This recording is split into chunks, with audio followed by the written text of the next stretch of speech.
Akkineni Nagarjuna, Dhanush lead రోల్స్లో నటించిన చిత్రం కుబేరా. శేఖర్ కమ్ల దర్శకత్వంలో వహించిన ఈ సినిమా జూన్ 20న విడుదలైంది. ఇప్పటికే అమెరికా వంటి దేశాలలో సినిమాను చూశారు. తమిళనాడు, తెలుగు రాష్ట్రాలలో కూడా తెల్లవారుజామున మొదటి ఆట వేశారు. దీంతో సినిమా టాక్ ఏంటి అనేది సోషల్ మీడియా ద్వారా టాక్ బయటికి వచ్చేసింది. కుబేరాలో రష్మిక మందన హీరోయిన్గా నటించగా బాలీవుడ్ నటుడు జిమ్ సర్బ్ కీలక పాత్ర పోషించారు. శేఖర్ కమ్ల ఎమికోస్ క్రియేషన్స్తో కలిసి ఎస్వీసీ ఎల్ఎల్పిపై సునీల్ నారంగ్, పుష్కర్ రామ్మోహన్ రావు నిర్మించిన ఈ సినిమా తెలుగు, తమిళ, హిందీ, కన్నడ, మలయాళ భాషలలో రిలీజ్ అయింది. భాషతో సంబంధం లేకుండా విడుదలైన ప్రతి చోట కుబేరా హిట్ టాక్ నెటిజన్లు పోస్టులు పెడుతున్నారు.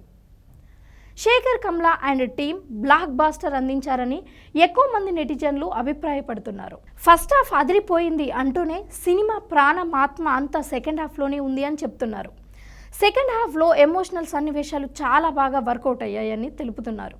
దేవిశ్రీ ప్రసాద్ అందించిన బ్యాక్గ్రౌండ్ స్కోర్ అద్భుతంగా ఉందట. చాలా సీన్లకు ఆయన ప్రాణం పోసారని చెప్తున్నారు.